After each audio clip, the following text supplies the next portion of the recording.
And, he said, how can he go through all of that and be that poised at the end? And even after he makes a mistake, he doesn't get frazzled. And I said, it's easy, and I mean this sincerely. He's sedated in the asylum for most of the day. We let him out at 4 o'clock, and then we put him, he's got to be back by 8 o'clock. So he's very sedated until about 6 o'clock, and then he comes out of it. Today he left the sedation at about 2 o'clock. So he's out of his freaking mind. He's crazy. All of Planet Red is out of its freaking mind because the losing streak to Kentucky is over. These folks have piled into Bear Nose by the Bridge to celebrate their first win over their rivals from Lexington in their last 4 tries. Welcome to the Red and Blue Review. Gupper and the gang ready to bring you up to date, Howie, on finally some good news on Planet Red when it comes to basketball against Kentucky. Party like it's 2009, right? Isn't that the Prince song? That was the last time that Louisville beat Kentucky on that Edgar Sosa shot. Actually, it's party like it's 2003. That's the last time Louisville swept both football and basketball. Wow, that is a bit of reminiscing, Daryl. I don't know that the football thing is going to get fixed very quickly. The basketball might get fixed this year based on how this team played tonight, if they have the opportunity to meet in the postseason somewhere. Yeah, and how would that ever happen? We never know. But I'm the same way. I hate moral victories. Coaches hate moral victories. But if you're a UK fan and you can't walk away from this feeling really good about your team compared to where they were 3 weeks ago, you're crazy. Yeah. Well, let's get right into it. We're going to talk about this big battle of the Bluegrass right now in our lightning round.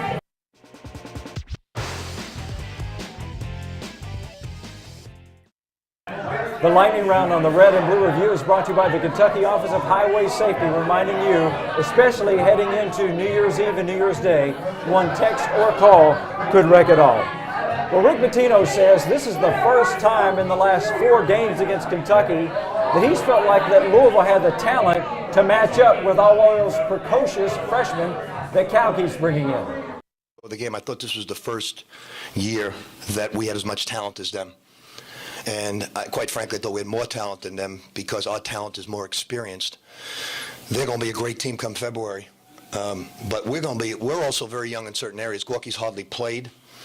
And a lot our guys are going to get better. But hats off to them.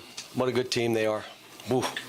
Play hard, they play aggressive, they play rough, they size, their guard plays outstanding.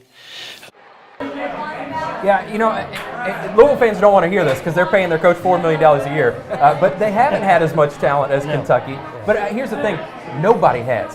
I mean, there's nobody in the country that has had as much talent as Kentucky the last 4 years. So I think, there's some of that. There's also some missed opportunities on Louisville's side. So, a couple of years ago with the Harrelson thing, they should have won then.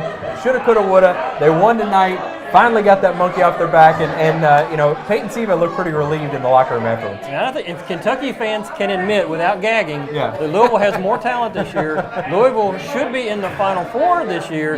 Then all you have to do is look at it and say, wait a minute, we took them to the wire in the Young Center. If they can get that far, maybe we can get that far.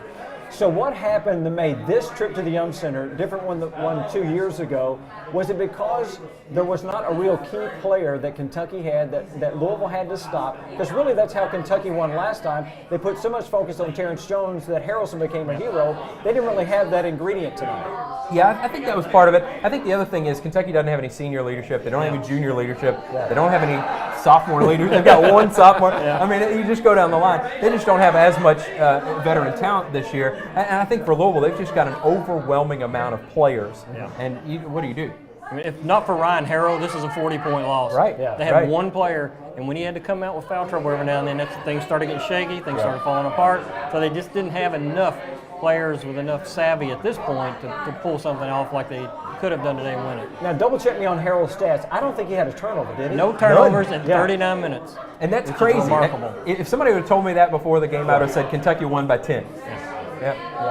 Well, John Calipari deflected this loss from his players and put it on himself. He actually took the blame that Kentucky was not able to close out with a win at the Yum Center when the game got really close. I told my team, because I told them all week, you get us close, I'll help us get over the edge. You just make this close. And they did. And down 4 with the ball, I didn't call that timeout. Believe me, I'm standing there thinking timeout, and I didn't call it. That effectively ended the game. So I told them this one was on me. Hopefully I'll do a better job. Hopefully I'll help them win more games than I caused us to lose, but this one right there, that play is a coach's play. We didn't shoot free throws, doesn't matter. We were down 4 with however much time with the ball and had our chances. So he did what a coach should do. You know, there was a rebound, they were down 4 with 33 seconds. He didn't call timeout. Maybe he should have, maybe he shouldn't. But by taking the blame, he takes the blame off Archie Goodwin, who turned it over. And Archie told me afterwards, when I got in trouble, I started to call timeout, but I didn't know if we had any left. Freshman mistake, and I didn't want to get us a technical. The other thing is when Cal stands up and says, this is completely my fault, they got us in there, and I should have called timeout so we could have won the game. By the way, nobody's saying anything about us missing 12 free throws. Or it's not, we're not having this discussion. Smart move by him, especially in a crowd like this. Yeah, John Calipari's got brown eyes, right? Yeah. I've got brown. You know what they say about people with brown eyes? This is completely on the players. They missed the 12 free throws. Yeah. Willie Cauley-Stein, he's a GOAT. I mean, he missed the 4 free throws. Actually missed 6 free throws there at the end. I admire what Cal's doing, but he's not the reason they lost. Yeah, and he kept coming back to that. He wanted to make sure that the storyline coming out of this ballgame is not Louisville winning, but him failing as a coach. Yeah. So the problem you all have is thinking that press conferences are for people to ask questions to write their stories. Press conferences are Calipari's platform to get his message out and to craft everything that goes going forward. Yeah. You heard the cheering here a second ago. The folks here at Beer Nose by the Bridge excited that Louisville has another win over Kentucky. We'll have a chance to hear from some of those fans coming up in just a bit. Rick Pitino has the number 3 team in America, but he's got the number 1 backcourt in the NCAA. Yeah, I think we're playing great because we have a great backcourt. And then, probably Wayne didn't play well tonight, but take that away, he was playing well. Shane's now picked it up. Wayne's picked it up. Kevin Ware's playing better. But the reason we're up to such a good start is I think, we don't get mentioned that way, but I've been coaching too long. It's one of the premier backcourts in the country because they make free throws, they make plays, they can run pick and rolls, they're very quick on the press.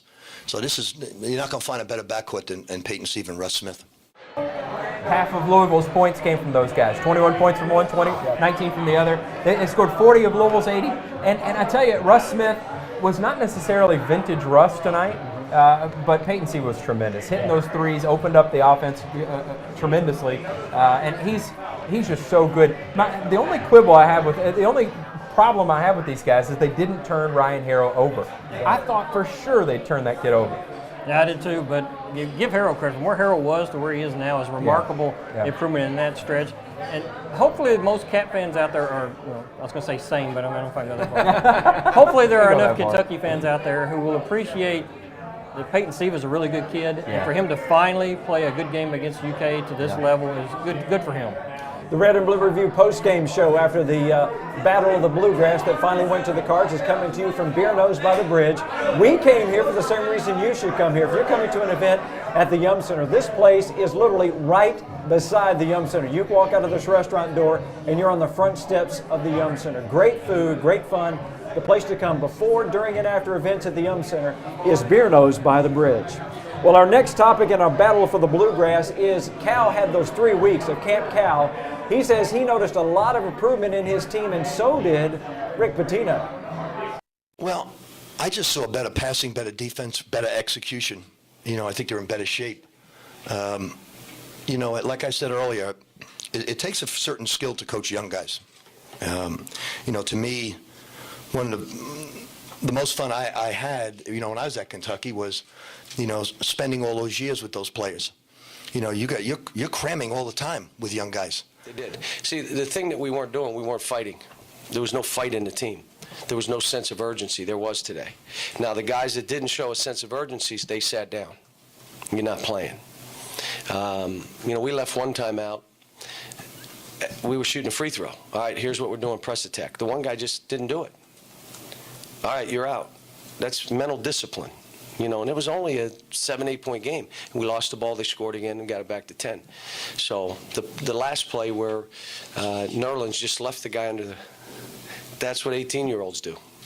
Like, why would you do that? Well, my man was up. Wait a minute. They threw over to that guy and he just dunked it and ended the game. My fault. I said, but don't worry about it because I cost us the game. Yeah, he just kept coming back to that, didn't he? This team has improved so much in those 3 weeks.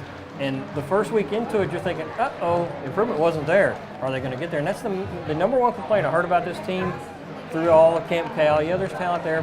The sense of urgency, the lack of passion. You start to, does it even bother these guys to lose a game? You find out, yes, it does. It bothers them a lot.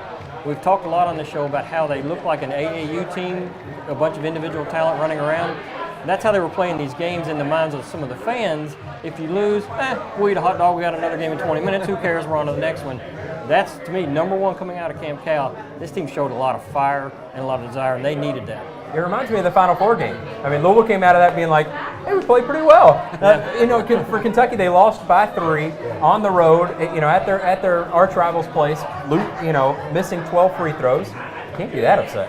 What did you notice more differently about this Kentucky team after playing Louisville than perhaps what you've seen earlier this year, Alex? Guard control.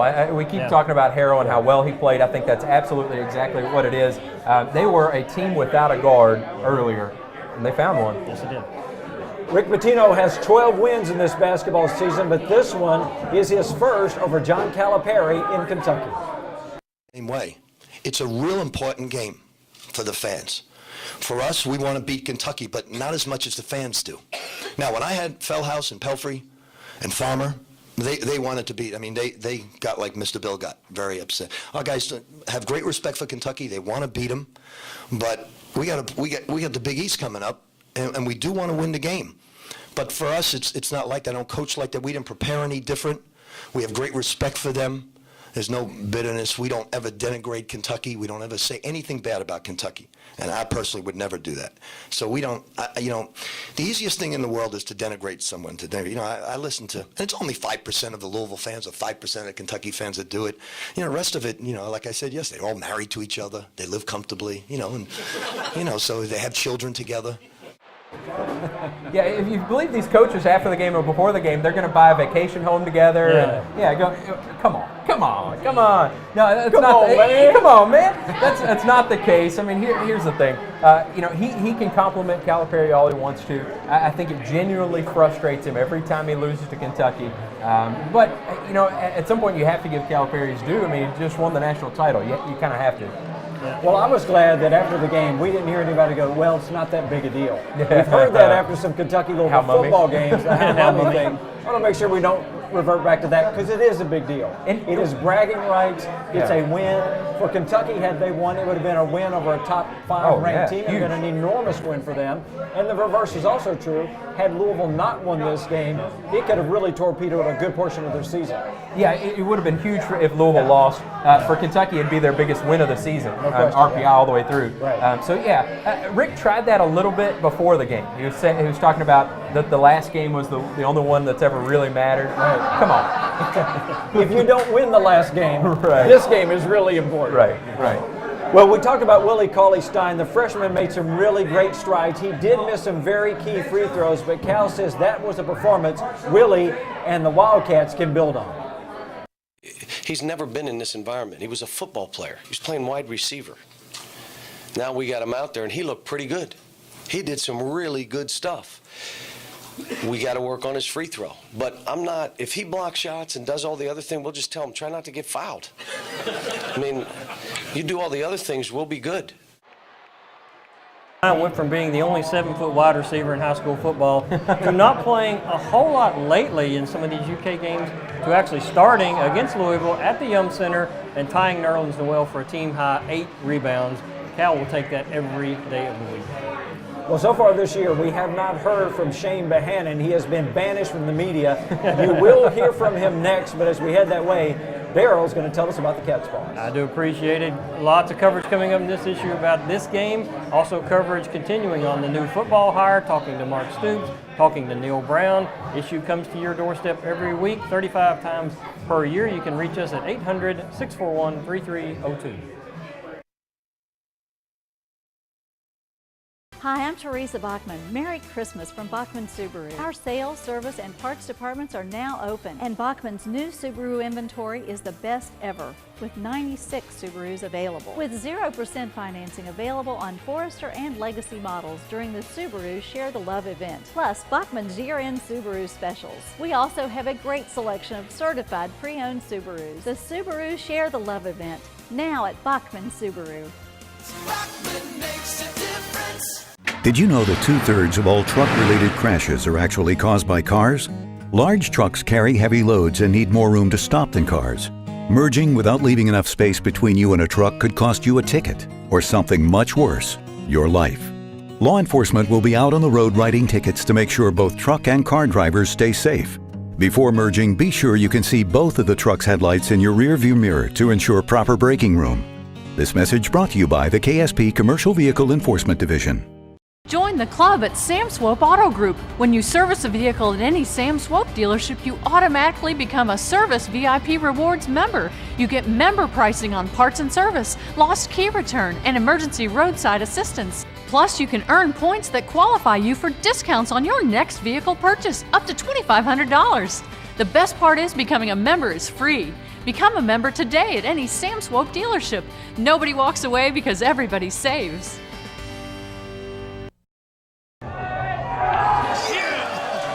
We didn't always watch football at Buffalo Wild Wings. It's so great to see you guys outside the office. So you brew your own beer? Yeah, for you, Bratwurst beer, and this one's a secret. Drink up. This one's ready in 2 minutes. Protect the football. Buffalo Wild Wings. Wings, beer, sports. Hi, I'm Teresa Bachman. Merry Christmas from Bachman Subaru. Our sales, service, and parts departments are now open, and Bachman's new Subaru inventory is the best ever, with 96 Subarus available. With 0% financing available on Forester and Legacy models during the Subaru Share the Love event, plus Bachman's year-end Subaru specials. We also have a great selection of certified pre-owned Subarus. The Subaru Share the Love event, now at Bachman Subaru. Bachman makes a difference.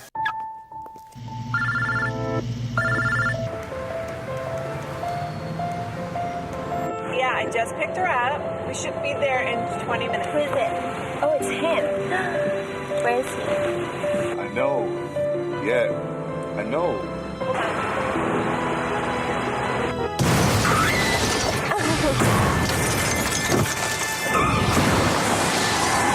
Yeah.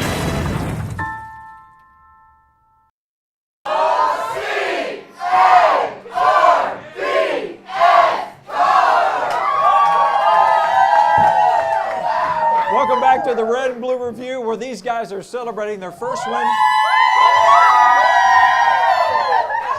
Celebrating their first win over Kentucky in the last 4 tries. Are you happy? I'm a Kentucky fan. What are you doing with these guys?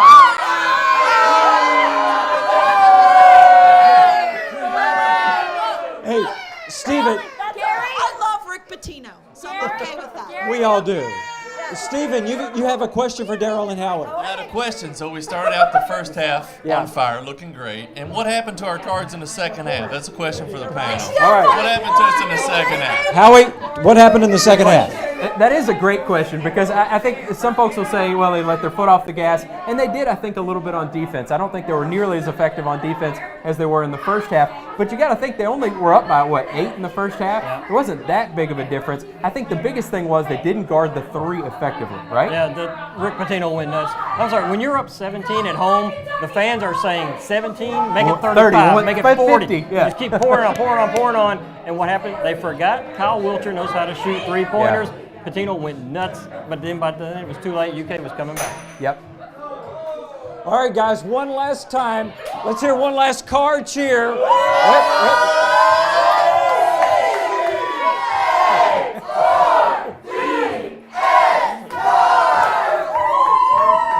right, and to find out more about this big win, Howie, tell them how they can get a call to your publication. Yeah, absolutely. CardinalSports.com is the best place to go after this game. We've got post-game video. We've got Shane Bohannon talking for the first time this season. Check it out at CardinalSports.com.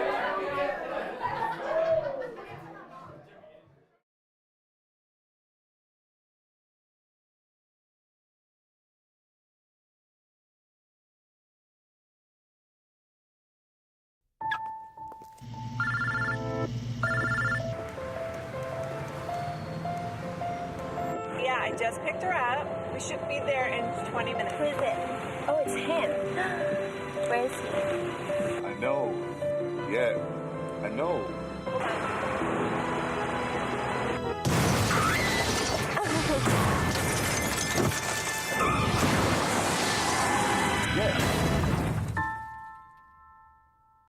Join the club at Sam Swope Auto Group. When you service a vehicle at any Sam Swope dealership, you automatically become a Service VIP Rewards member. You get member pricing on parts and service, lost key return, and emergency roadside assistance. Plus, you can earn points that qualify you for discounts on your next vehicle purchase, up to $2,500.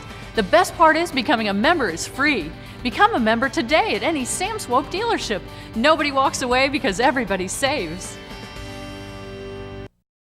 Hi, I'm Teresa Bachman. Merry Christmas from Bachman Subaru. Our sales, service, and parts departments are now open, and Bachman's new Subaru inventory is the best ever, with 96 Subarus available. With 0% financing available on Forester and Legacy models during the Subaru Share the Love event, plus Bachman's year-end Subaru specials. We also have a great selection of certified pre-owned Subarus. The Subaru Share the Love event, now at Bachman Subaru. Bachman makes a difference. If you're like me, you're dreading the thought of higher energy costs this season. That's why I call my friends at Doug Jones Home Improvement, who's been doing quality work at a fair price for over 40 years. Doug Jones Home Improvement offers maintenance-free replacement windows, insulated vinyl siding, and airtight entry doors. They're priced fairly with no high-pressure sales tactics or hidden fees. Doug Jones Home Improvement prides itself on keeping the weather outside while keeping you comfortable inside. For a free estimate, call us at 366-0291. Join the club at Sam Swope Auto Group. When you service a vehicle at any Sam Swope dealership, you automatically become a Service VIP Rewards member. You get member pricing on parts and service, lost key return, and emergency roadside assistance. Plus, you can earn points that qualify you for discounts on your next vehicle purchase, up to $2,500. The best part is becoming a member is free. Become a member today at any Sam Swope dealership. Nobody walks away because everybody saves.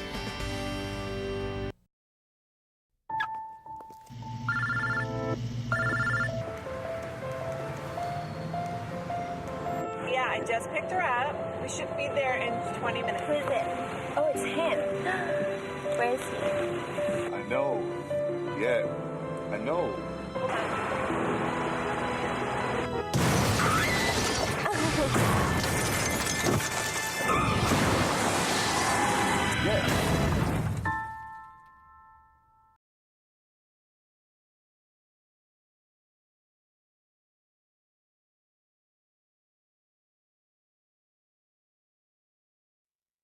It's a real important game for the fans. For us, we want to beat Kentucky, but not as much as the fans do. I got to call that. They don't know. So I'm proud of how they fought. I'm not real happy with my performance.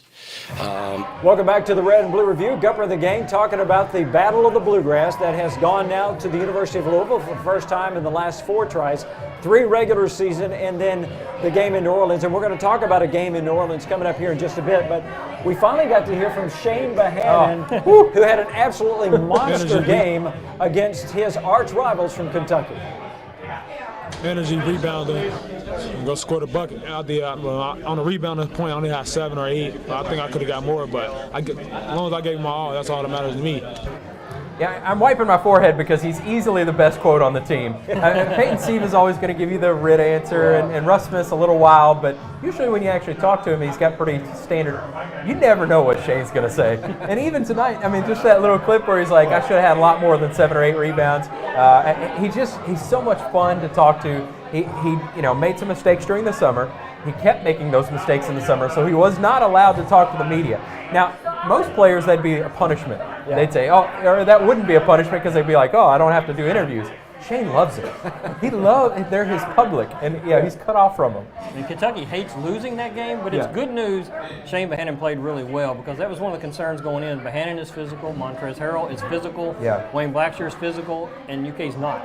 Alex Poythress, and he didn't even start because he's not being physical enough, and yet they held their own. They out-rebounded Louisville, even though Shane Behanan went off for a lot of points. That bodes really well for the future. One point that maybe caught up after this win was Rick Pitino talked pretty openly about letting Shane test the waters in the pros at the end of this year. Yeah, he did. He said it like twice, and I think that may be lost in the euphoria of this thing. Shane Behanan's probably going to go pro at the end of this year. Yeah.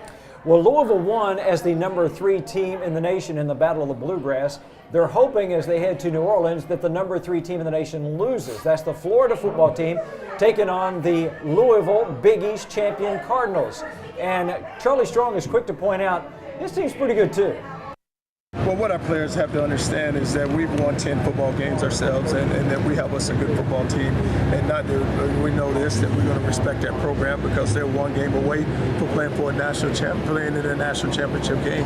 But our players have to understand that, you know what, you're in this position, and if you worked hard enough to get in that position, now you have a chance to, show everybody across the country just what this program is. I find this interesting because normally he spends the first 4 days of a week tearing down his team, and the last 2 days he talks about Thursday and Friday are the build-up. Well, I think he started already. I think he started 2 weeks ago trying to build this team up because they know all these Florida kids. They know how good they are. They've heard Charlie Strong talk about how good Florida program is forever. So I think he's spent the last 2 straight weeks talking about, okay, you got 10 wins, you can do this. This last week he was actually telling them all about the Fiesta Bowl team and how everybody thought Alabama was going to win. Alabama maybe didn't want to be there, or I don't know what they were doing, and Louisville just took it to them in that Fiesta Bowl game.